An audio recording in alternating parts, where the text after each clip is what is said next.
Ելույթով փորձելու եմ անդրադառնալ վերջին օրերին ազգային ժողովում հնչեցված մի շարք թեզերի եւ ելույթների։ Նախ հայկական շահի մաս։ Անցնող օրերին, երբ որ իմ դաշնակցական ընկերները կամ ընդդիմության ներկայացուցիչները այս ամբիոնից խոսում էին հայկական շահի մասին, իշխանության որոշ падգամավորներ շատ հետևողական, մեղադրական տոնով հարցադրում են հնչեցնում, թե ինչու չեք ասում Հայաստանի Հանրապետության շահ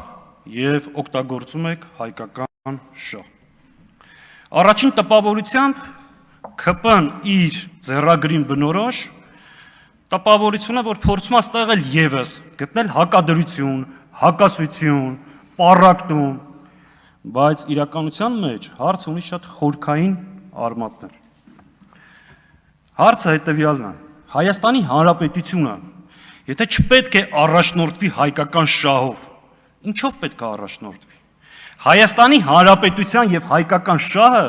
դրանք փող լրացնող, միմյանց հետ կենսական նշանակությամբ փող կապակցված եւ նույնական շահերն են։ Եվ լավ իմացեք, երբ որ Հայաստանի Հանրապետությունից հանում եք հայկական շահը, դա այլևս հայկական պետություն չի։ Հետևաբար, այո, Հայաստանի Հանրապետությունը պետք է առաջնորդվի հայկական շահերով եւ համայն հայության շահերով։ Բայց խնդիրը հետևյալն է. որտեղից է գալի այս խոսույթը։ Այս ամեն ինչի խորքը որտեղ է։ Այս ամեն ինչի խորքը իրական Հայաստանը կամ այսպես կոչված 4-րդ հանրապետության մոդելն է։ Ինչ եք ասում դուք։ Դուք ասում եք, որ մենք պետք է ունենանք նոր սահմանադրություն եւ այդ սահմանադրության տերը պետք է լինի Հայաստանի Հանրապետության քաղաքացին։ Մտներիդ մեջ ունենալով դա հիմնադիրնել հավանաբար դուք եք։ Բայց ամբողջ խնդրը նա է, որ 4-րդ հանրապետության հիմնադիրը դուք չեք։ 4-րդ հանրապետության ճարտարապետը Թուրքիան է, կոնստրուկտորը Ադրբեջանը։ Դուք նույնիսկ դիզայներական գործերը ձեզ հանձնարարված չի։ Դրանով զբաղվում են եվրոպական որոշ պետություններ։ Դուք այդ պրոյեկտի մեջ PR մասնագետներն եք եւ sales մենեջերները։ Փաթեթավորեք այդ գաղափարը եւ վաճառեք մեր ժողովրդին։ Եվ հենց ստեղից է գալի ձեր վերաբերմունքը հայկական հարցերին, Սփյուռքին, հայ դատին, ազգային կազմակերպություններին եւ հայկական շահով առաջնորդվող մարդկանց։ Սփյուռքի մասին ինչ եք դուք առաջարկում։ Դուք ասում եք, որ մենք տեր ենք բացառապես Հայաստանի Հանրապետության քաղաքացիություն ունեցող անձանց հետ։ Այս վերջին փոփոխություններով դուք նաև հրաժարվում եք Հայաստանի քաղաքացի, բայց ոչ Հայաստանում ապրող մարդկանցից։ Այդ ճանապարհով եք գնում։ Բայց ինչ ենք ասում մենք։ Մենք ասում ենք, որ Հայաստանը համայն հայ ժողովրդի հայրենիքն է եւ պետությունը։ Սփյուռքում ապրող ցանկացած հայ Հայաստանի նկատմամբ ունի եւ իրավունքներ եւ պարտականություններ։ Սփյուռքը Հայաստանի կենսունակության աղբյուրն է, իսկ Հայաստանը Սփյուռքին։ Եվ անկախ պետականության բացակայության պայմաններում, այո, Սփյուռքը հայկական շահերը կազմակերպել եւ առաջ է գնացել։ Սփյուռքը հայ ժողովրդի դժբախտության արդյունքում է ձևավորվել, բայց Սփյուռքը ռազմավարական ներուժ է Հայաստանի Հանրապետությունը զարգացնելու, բարգավաճելու եւ իր նպատակին հասցնելու համար։ Հետևաբար Սփյուռքի հետ խնդրեմ ունեն մեր հարևան երկրները։ Հայ դատի մասին։ Հետևողականորեն թիրախավորում եք, եւ դա նորմալ է, այլ բան չենք էլ սպասում։ Ինչ է արել հայ դատը այս տարիների ընթացքում։ Անկախ պետականության բացակայության պայմաններում առաջ է մղել հայկական շահը ամբողջ աշխարհում։ Մենք երբեք չենք ասում, որ Սփյուռքը դա դաշնակցությունն է, եւ ով Սփյուռքը հայ է դաշնակցական է, բայց ասում ենք ուզեք թե չուզեք, հայկական իրականության մեջ դաշնակցությունը միակ քաղաքական կազմակերպությունն է, որ ամբողջ աշխարհում ունի ազդեցություն եւ անկախ պետականության բացակայության պայմաններում պահպանել է հայ ժողովրդի ինքնությունը, կառուցելով դպրոցներ, մշակութային օջախներ եւ նորից եմ կրկնում, պաշտպանելով մեր դատը եւ այն առաջ տանելով։ Իսկ Հայաստանի Հանրապետության գոյության պայմաններում հայ դատը զբաղվել է Հայաստանի եւ Արցախի Հանրապետության հզորացման աշխատանքներով։ Երբ որ հայ դատը Ամերիկայի Սենատում կանխարգելում է 907 բանաձևը Ամերիկային ռազմական օգնության հասցնելու, երբ որ Կանադայում արգելում է բայրակթարներին մատակարարվող արտադրության դետալներ, դա շատ ծանր է տանում Թուրքիան եւ Ադրբեջանը։ Դուք ինչ եք ծանր տանում հայ դատի գործունեության արդյունքը։ Պարզա թե ինչ։ Այդ եմ ասում։ Երբ մենք խոսում ենք հայկական շահերի պաշտպանությունից, դուք ասում եք, սա կույր ատելություն է, հակաթուրքականություն է։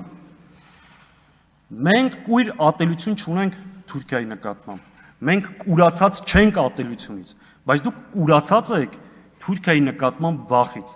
Եվ ձեր Թուրքիայի Ադրբեջանի պահանջները հետևողական իրականացնելու համար փորձում եք մեզ պիտակավորել։ Երբ որ մենք ասում ենք Թուրքիայի եւ Ադրբեջանի պահանջները պետք չի հետևողականորեն իրականացնել, դուք ասում եք ինչա, Թուրքիան ինչ ասում է պետք է հակառակ անենք, եթե ասում է ծխելը վտանգավոր է, ուրեմն պետք է ծխենք, չէ։ Մենք չենք ասում հակառակը արեք։ Մենք ասում ենք Թուրքիան ինչ որ ասում է, դա մի արեք։ Երբ որ ասում է մի հրաժարվեք անկախության հռչակագրից, ուրեմն մի հրաժարվեք։ Երբ որ ասում է Արցախը Ադրբեջանը եւ վերջ, դա պետք չի կրկնել։ Երբ որ ասում է մի ուրացեք ցեղասպանությունը,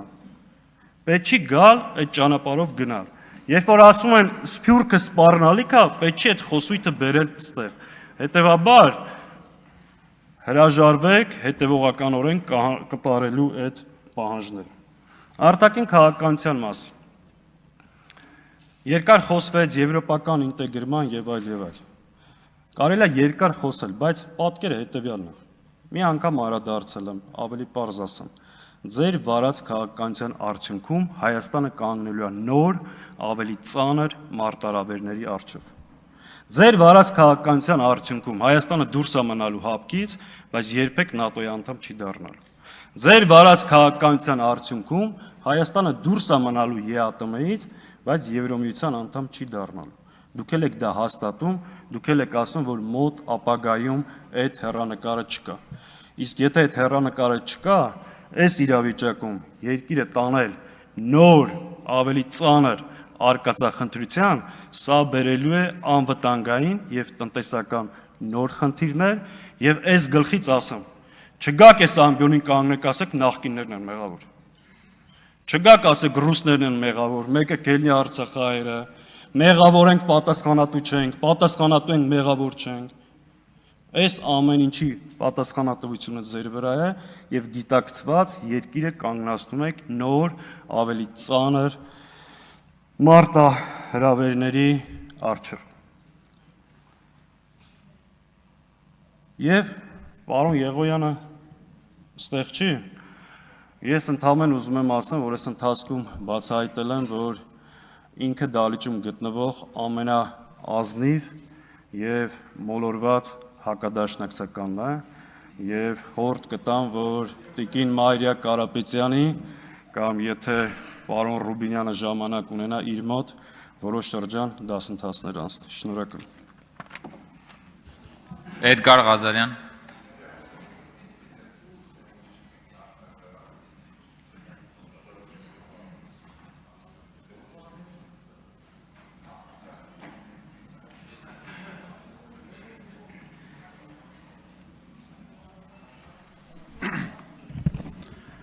Ազգային ժողովի ուժեղ Հայաստան եւ Հայաստան խմբակցությունների հարգելի պատգամավորներ, նիստի աշխատանքներին հետևող հայրենակիցներ։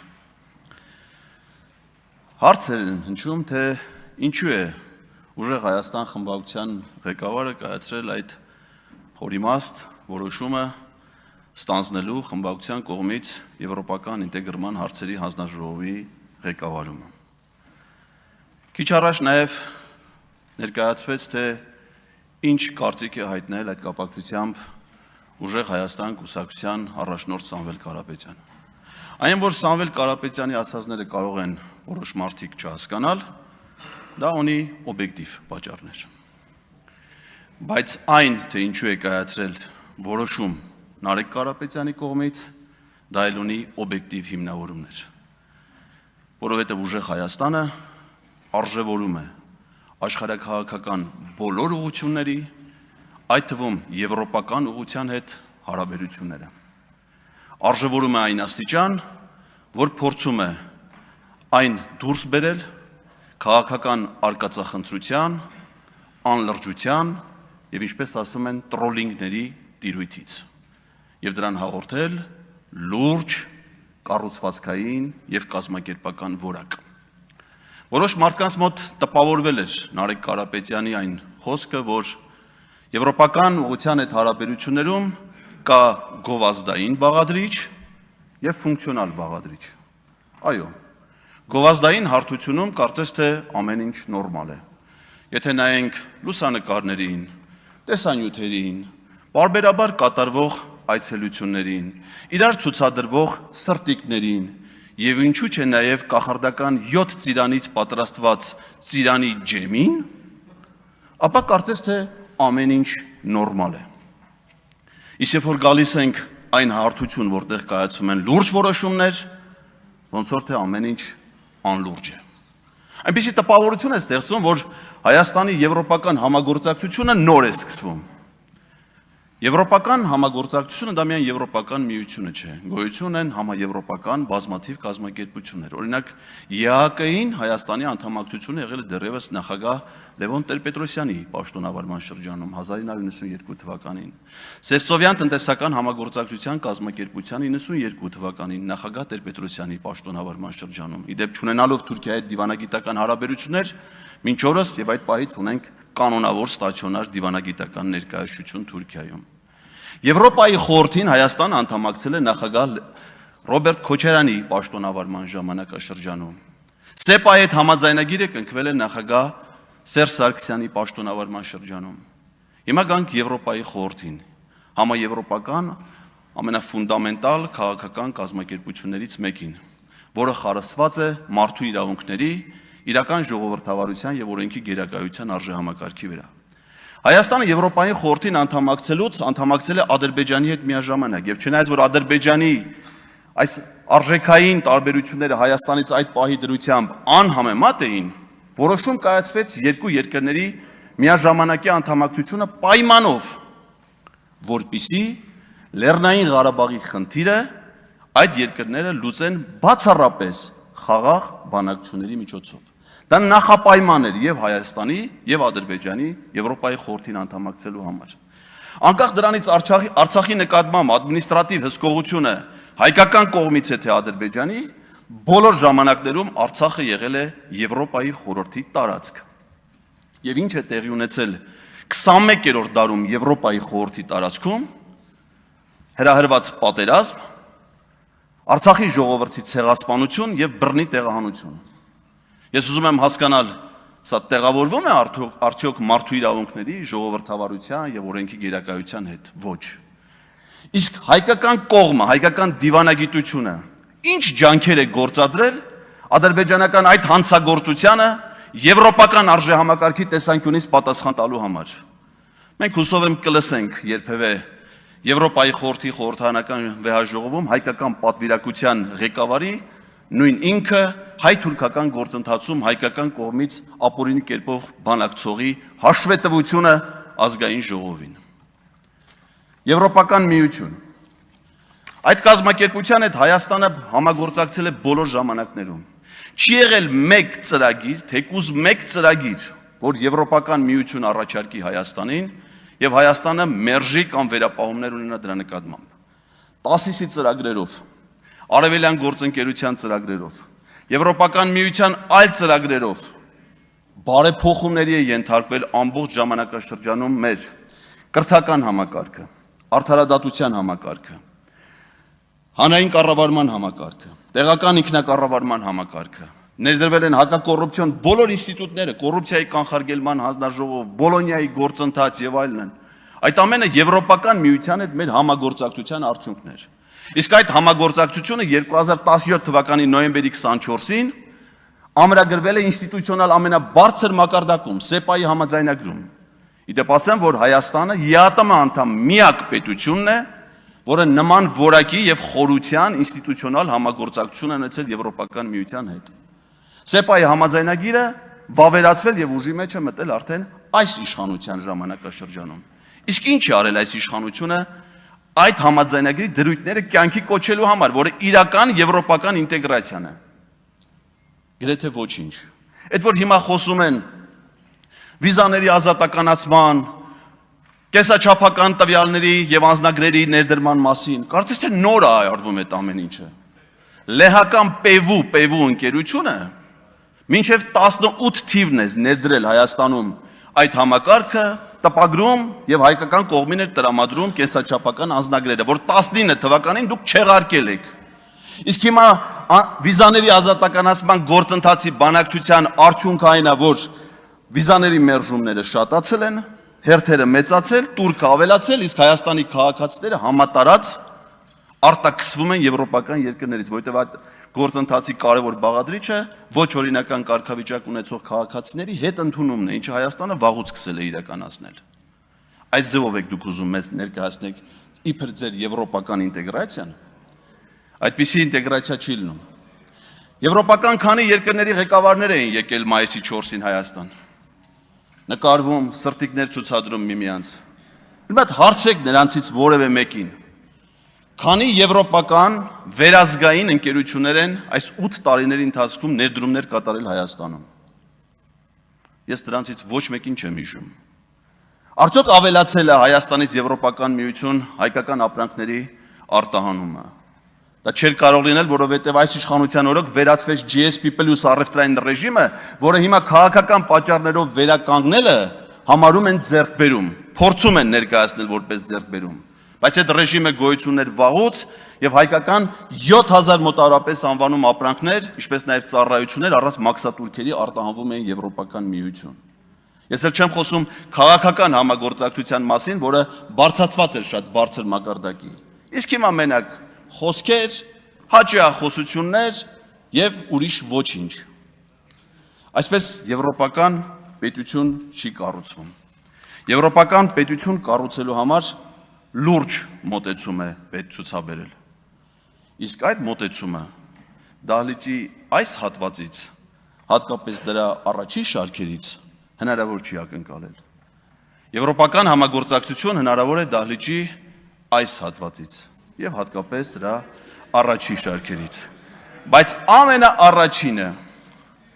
անհրաժեշտ է փոփոխություն դահլիճի այն հատվածի առաջին շարքից, որը դեռևս դատարկ է։ Եվ մենք հույս ունենք, որ այդ շարքի առաջին աթոռը ի վերջո կզբաղեցնի ազգային բարերար Հայաստանի հաջորդ վարչապետ Սամվել Կարապետյանը։ Եվ այդ դեպքում է հնարավոր, որ Հայաստանում հաստատվի իրական ժողովրդավարություն, որ այլևս ազատ խոսքի համար բռնությունների չի ենթարկվեն, շուկայում ձմերուկ վաճառողից սկսած մինչև քաղաքական առաջնորդներ, որ դատարանները կայացնեն արդար եւ արդյունավետ արդարադատության շահերից բխող որոշումներ, որ լրատվամիջոցները ազատ գործունեություն ծավալեն եւ չունենան անհանգստություն փակվելու վերաբերյալ, որ քաղաքացիները չլինեն տոտալ վերահսկողության տակ, որ ընտրված քաղաքապետերը չգնդակահարվեն կամ ձերբակալվեն։ Այդպիսին է մեր իրականությունը։ Այդպիսի արժեքներով Եվրոպայի խորհրդի անդամ եւս մեկ պետություն կա, Ադրբեջանի Հանրապետություն։ Եվ ես կարծում եմ, որ մենք այդ ձգտումներից պետք է տեղափոխվենք եվրոպական ձգտումներ, ունենալով աշխարհաքաղաքական գլխավոր կենտրոնը՝ Երևանը։ Քանի որ պարոն Ղազարյանը հիշեց իրեն ժամանակաշրջանի Եվրամիության հետ հարաբերությունը եւ նշեց նաեւ հակակոռուպցիոն քաղաքականության մասին, ես չեմ կարող չմտաբերել, որ այն ժամանակ, երբ որ պարոն Ղազարյանը հանրապետական կուսակցության անդամ էր եւ Լեհաստանում Հայաստանի Հանրապետության դեսպան, 2015 թվականին Հայաստանի Հանրապետությունում ստեղծվեց կոռուպցիայի դեմ պայքարի խորհուրդ եւ պատկերացրեք ով էր այդ խորհրդի նախագահը Հովիկ Աբրահամյանը։ Հովիկ Աբրահամյանից հիշեցման կարգով ասեմ, որ դատախազությունը այսօր պահանջում է 59 անշարժ գույք ապօրինի, որից 15-ը Երևանի կենտրոն վարչական շրջանում, 4 տրանսպորտային միջոց, 30 ընկերությունում մասնաբաժին, 21 միլիարդ դրամ ապօրինի եկամտի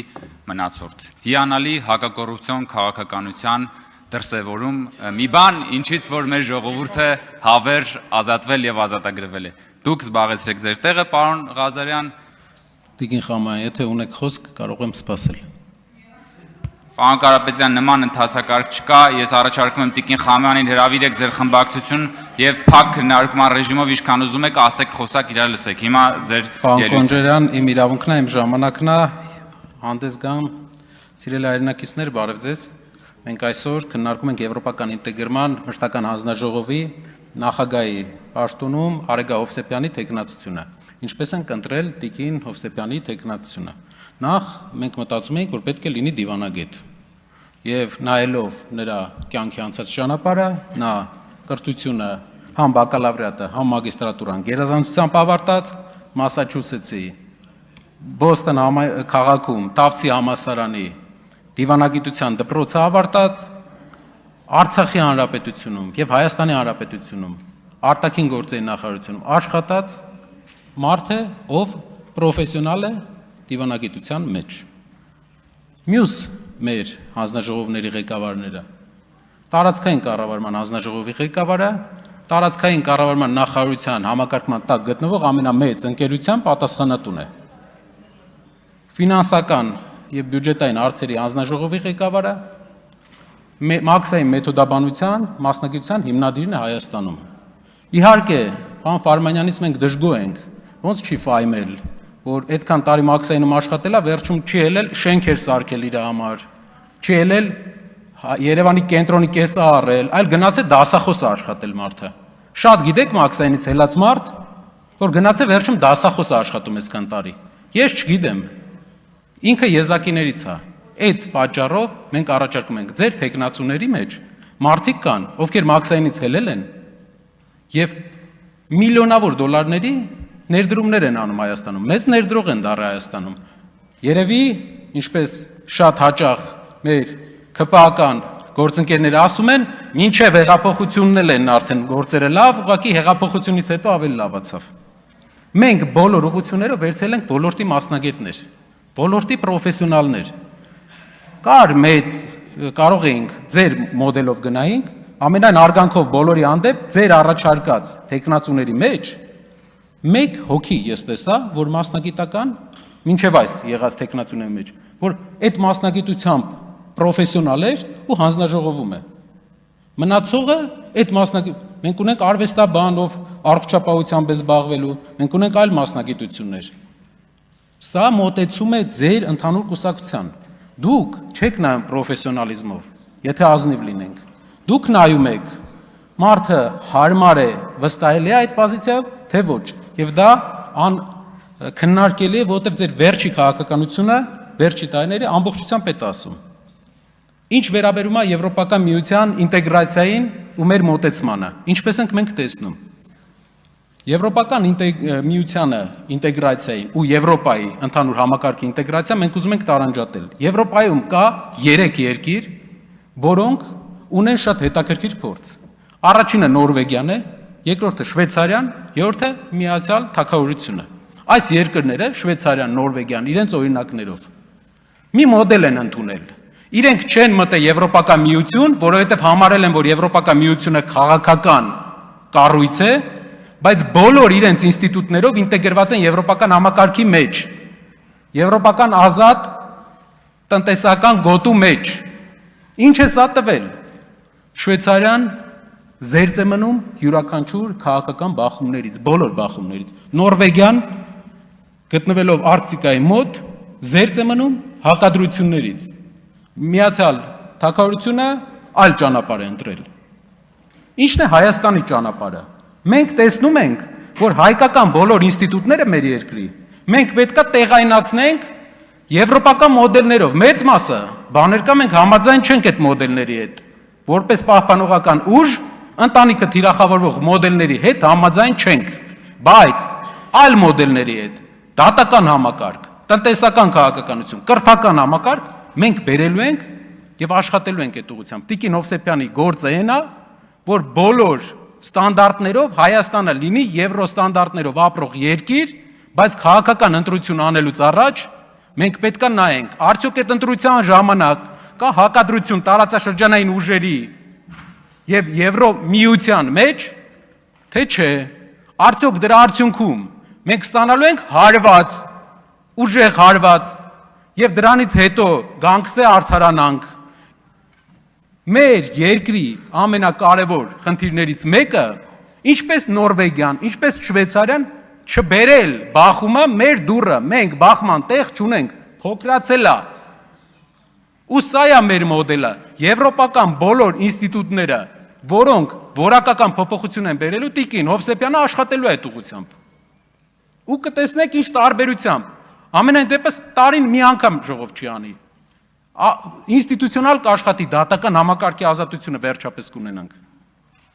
Իսկ ինչ ենք մենք մտածում ընդհանրապես ձեզ հետաքրքրող Ռուսաստանի հետ հարաբերությունների մասին։ Ռուսաստանը Հայաստանին ապրանքների դիմաց անցած տարի ուղարկել է 3.2 միլիարդ դոլար։ Եվրոպան Հայաստանին ապրանքների դիմաց ուղարկել է 600 միլիոն։ Ասեմ ավելին, 2 տարի առաջվա հետ համեմատած Եվրոպայում Եվրոպա դեպի արտանումը իջել է 23 թվի հետ համեմատած։ Ասեմ ավելին, այս տարի բարձրացել է, որովհետև ուղղակի պղնձի գինն է բարձրացել։ Չկա որակական, աշխարհի ամենամրցունակ շուկան է։ Եվ որն է մեր մոդելը։ Այն փողը, որ գալիս է Ռուսաստանից, դա գնում է թոշակների, զինվորականների աշխատավարձի, սոցիալական ծրագրերի։ Մենք չենք ուզում դա կորցնենք։ Պրոհայկական քաղաքականությունն այն է, որ ես չեմ ուզում հայի գումարը թողեմ ուրիշին, ուզբեկը ծախի այնտեղ, բելարուսը ծախի այնտեղ, թուրքը ծախի այնտեղ։ Իսկ ինչքան իջնում է մեր արտանումը, այնքան հելնում է մեր հարևան երկրի արտանումը։ Իրար չեն բացառում երկու մոդելները։ Ձեր ներկայացուցիչը այստեղ ելույթ ունենալուց ասեց, որ Եվրոպան ասել է, որ Ռուսաստանի համար ընդունելի թեկնածու է Սամվել Կարապետյանը։ Փաստորեն Եվրոպան ֆիքսել է, որ վարչապետի թեկնածուն Սամվել Կարապետյանն էր։ Փաստորեն Եվրոպան ֆիքսել է, որ մրցակցությունը Սամվել Կարապետյանի եւ Փաշինյանի միջև է։ Փաստորեն մենք մի բան ենք ֆիքսում այս process-ի ընթացքում, կարևոր, որ Ռոբերտ Քոչարյանը չէր, պարոն Քոչարյանը չէր մեր թեկնածուն, ինչպես ձեր ամբողջ հմեկով, ամբողջ մեդիա համակարգը ուզում էր ասել։ Եվ դրա համար դուք քաղաքական պատասխանատվության եք ենթարկվելու, որ մոլորեցնում եք մեր հանրությանը, ամիսներով ասելով, որ ուժեղ Հայաստանի թեկնածուն Սամվել Կարապետյանը չի, դուք մեդիայով եւ անգամ թեզ էիք մտածել, ով էր մտածել, ով էր ձեր խորհրդատուն այդ թեզի, պատերազմի կուսակցություն։ Այո, իսկ գիտեք ով է պատերազմի կուսակցությունը։ Վերջի 8 տարվա ընթացքում 3 պատերազմ բերած կուսակցությունը, եռապատերազմի կուսակցությունը ԿՊՆ-ը,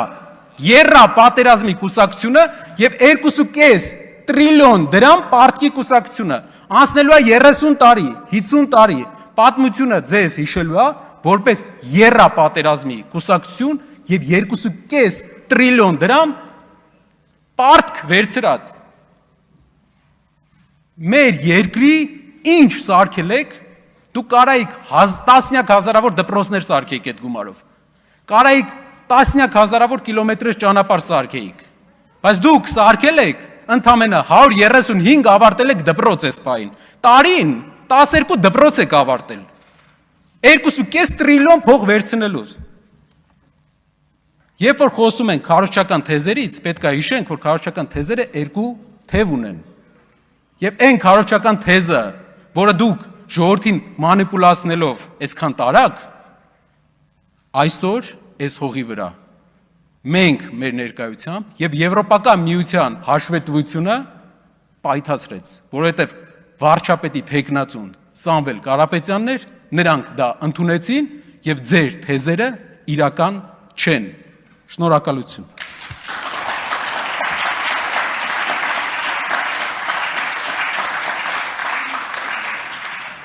Քաղաքացիական պայմանագիր խմբակցության անունից ելույթ կունենա Սոնա Ղազարյանը։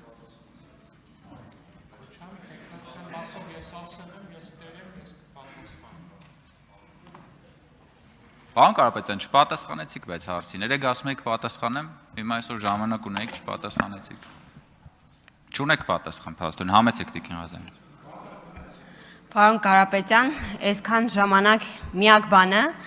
որ դուք բարեհաջող դիվերսիֆիկացրել եք, դա ձեր հորեղբոր անձնագրերն էին, բարեհաջող դիվերսիֆիկացրել եք, եւ այո, կարող էր Սամվել Կարապետյանը լիներ Հայաստանի Հանրապետության վարչապետ, եթե հրաժարվեր իր դիվերսիֆիկացված անձնագրերից երկուսից, բայց հանուն Հայաստանի Հանրապետության փրկության այդ երկու անձնագրերը այդպես էլ հրաժարման դիմում չստացան։ Դրա համար մենք գիտենք ձեր դիվերսիֆիկացիան ինչ է։ Իսկ եթե ես այսօրվա քննարկումը ամփոփելիս լինեի 1 հարց ու պատասխանով, դա կլիներ միանշանակ Նարեկ Կարապետյանի եւ Արեգա Հովսեփյանի միջև հարց ու պատասխանը։ Պարոն Կարապետյան, դուք անում եք հետեւյալ պնդումը, որը ամփոփում է ընդհանուր առմամբ ոչ միայն ձեր, այլ նաեւ Հանրապետության երկրորդ եւ երրորդ նախագահների եվրոինտեգրման օրակարգը։ Ձեր հայտարարությունը հետեւյալն է. ինստիտուցիոնալ առումով եվրոպական ուղղությամբ են գնում։ Իսկ քաղաքական առումով ռեալ պոլիտիկից կհասկանանք։ Եվ այս միտքը դուք այստեղ ասենց բացվածքը տալիս եք։ Եվ դուք ճիշտ եք։ Էսա ձեր եվրոպական ինտեգրումը, սա եղել է նաև Սերժ Սարգսյանի եվրոպական ինտեգրումը, Ռոբերտ Քոչարյանի եվրոպական ինտեգրումը։ Եվ մեր քաղաքացիներին ավելի պարզ ձևով բացատրեմ, թե ինչ է նշանակում Սերժ Սարգսյանական եվրոպական ինտեգրում։ Դա նշանակում է 5 տարի համոզել եվրոպական գործընկերներին, որ ստորագրում ես ասոցիացիան համաձայնագիր, գալիս է պահը եւ դրանից մնում է մենակ սեպան։ Սիրելի քաղաքացիներ, որպեսզի դուք պատկերացնեք, թե դա ինչ է նշանակում։ Ասոցիացիան համաձայնագիրը մեղմ ասած բաղկացած էր երկու մասից։ Մեկը այդ քաղաքակրթական, մարդու իրավունքներ, ժողովրդավարություն, դատական ռեֆորմներ, այդ փաթեթն է, դա եկեք անվանենք սեպա։ Երկրորդը DCFTA է, որպեսզի մեր քաղաքացիները ավելի լավ հասկանան, դա ազատ առևտրի փաթեթն էր։ 5 տարի բանակցելուց անց սեպտեմբերի 3-ին մի հեքիաթային գիշեր Սերժ Սարգսյանին համոզեցին, որ տնտեսությունը այնուամենայնիվ ռեալ պոլիտիկից դրդված պետք է զարգացնել այն ժամանակ մաքսային միության շրջանակներում։ Եվ սա է ընդհանուր առմամբ եվրոպական ինտեգրման ձեր օրակարգը։ Սա նշանակում է մեղմ ասած, կամ եթե մի քիչ էլ գրոտեսկ ասեմ, սա նշանակում է օրինակ Բոլոնյան կրթական համակարգ միութենական պետությունում։ Սա օրինակ նշանակում է եվրոպական մոդելի դատական համակարգ Բելարուսին մոտ ինքնիշխանությամբ պետության մեջ։ Սա օրինակ նշանակում է լավ ասֆալտապատված ճանապարհներ, լավ դպրոցներ, բայց ինքնիշխանության զիջում։ Սա նշանակում է օրինակ եվրոպական ստանդարտներին մոտ բժշկական կենտրոններ, իսկ հոբ համակարգը Ռուսաստանի Դաշնությանը։ Սա է ձեր պատկերացրած եվրոպական ինտեգրումը։ Եվ երբ ես հարց էի տալիս Տիկին Հովսեփյանին, որին նա այդպես էլ չպատասխանեց, ով է հիբրիդը, այս հարցը շատ հստակ նպատակ ունի։ Պետք է արձանագրել, թե ինչի դիմաց է Ռուսաստանի Դաշնության նախագահան քաղաքական աջակցություն հայտարարել, որին հետևել են տնտեսական գործիքակազմի ողջ կիրառումը։ Այդ ինչ եք դուք խոստացել Ռուսաստանի Դաշնության նախագահին, որի համար այս պահին պատժվում է մեր գյուղացին։ Ինչ եք դուք խոստացել Ռուսաստանի Դաշնությանը եվրոպական ինտեգրման օրինակով, որի պատճառով հենց այս պահին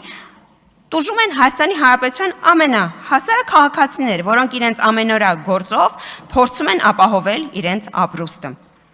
Դուք պետք է վերջո պատասխանեք, այդ ինչի դիմաց է, որ Հայաստանի Հանրապետության նկատմամբ տարվել է հիբրիդային պատերազմ։ Պարոն Էդգար Ղազարյանը այստեղ խոսում է լեհական բիոմետրիկ անձնագրերի եւ GSP+ համակարգի մասին։ Ես չեմ կարծում, որ Պարոն Ղազարյանը չգիտի թե ինչի մասին է խոսում։ Այն բիոմետրիկ համակարգ անձնագրերի, որ ներդրված է եղել Հայաստանում, ընդհանրապես չի համապատասխանել այն ստանդարտներին, որի արդյունքում մենք կարող ենք ունենալ վիզաների ազատականացում։ Ասեմ ավելին, GSP+ համակարգից Հայաստանի Հանրապետությունը 22 թվականին զրկվել է մի պատճառով, որովհետև Համաշխարհային բանկը 3 տարի անընդմեջ Հայաստանը դասակարգել է որպես upper middle income ունեցող երկիր։ Այսինքն մենք մեր քաղաքացու բարեկեցությունը լավացրել ենք։ Շատ կարևոր է խոսելիս եվրոպական ինտեգրման գործընթացի մասին եւ առհասարակ Եվրոմիության մասին չմոռանալ այն հսկայական աջակցության փաթեթը, որ տալիս է Եվրոմիությունը։ Ժողովուրդ, Եվրոմիությունը Հայաստանի Հանրապետության համար 1 դոնորն է։ Տիկին Գրիգորյան, դուք չգիտեք ինչ է անում։ Օրինակ Սյունիքում, Team Սյունիքը դուք չգիտեք ինչ ներդրումներ են անում։ Դուք գիտեք Սյունիքում ինչ ծրագրեր է իրականացնում ԵՄ-ն։ Դուք գիտեք ԵՄ-ի կողմից Հայաստանի տրամադրված գրեթե 1 միլիարդը, որը բանկերի, կենտրոնական բանկի եւ էկոնոմիկայի նախարարության միջոցով տրվել է Հայաստանին իր զորեղությունը մեծացնելու համար, որպեսզի մեր ապրանքները արտահանվեն Եվրոպական միություն։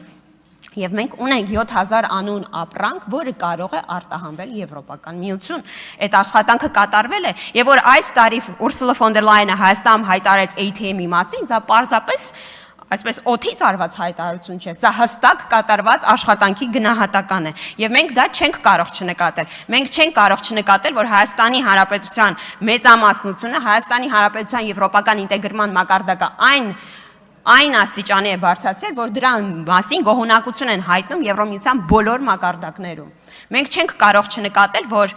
գործընկերության նոր ծրագիր կա, որտեղ որ առաջին անգամ ոլորտներից անդին քննարկվել է նաև էներգետիկ ոլորտը, եւ դա մեծ առաջընթաց է։ Այստեղ ես նկատում եմ, որ Թուրքիան փորձում է ներկայացնել որպես զուտ տարածքային մեզ հարևան պետություն, բայց մենք չենք կարող այս խոսակցությունից դուրս թողնել, որ այո, Թուրքիան մաքսային միության կարևոր անդամ է, եվրոպական մաքսային միության, եւ մեզ համար շատ կարևոր է, որպեսզի Թուրքիան բացի իր սահմանը Հայաստանի Հանրապետության հետ, որովհետեւ սա շատ մեծ առաջընթաց է նաեւ Հայաստան-ԵՄ հարաբերություններում, եւ որ մենք թեքվում ենք, մեզնից տեսնում ենք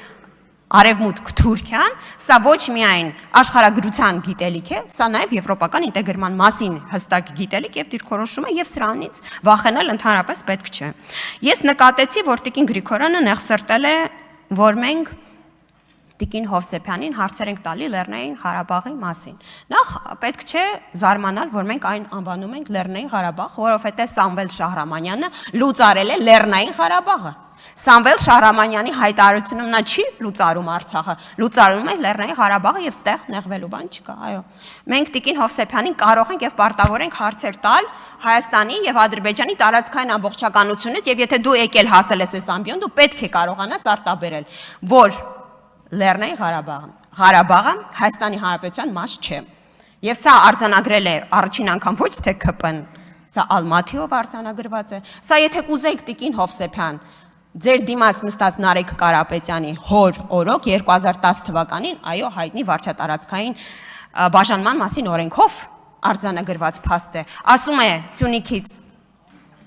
այն կողմ ինչ է գտնվում եւ չի գտնվել այնտեղ։ Արցախ, Լեռնային Ղարաբաղ չեն գտնվել։ Սա 2010 թվականին ամեն դեպքում դուք սիրում եք օրենք ցիտել, եկեք ձեր կարծիքը հայտնեք նաև այս օրենքի վերաբերյալ։ Տիկին Գրիգորյան, ձեր օրինակ կուսակցական գործընկեր Լիլիթ Գալստյանը հաճախ մեզ գալիս բոլշևիկ է անվանում։ Ասում է բոլշևիկների պես հարձակվել եք եկեղեցու վրա, դա ռուսներին նկատի ունի։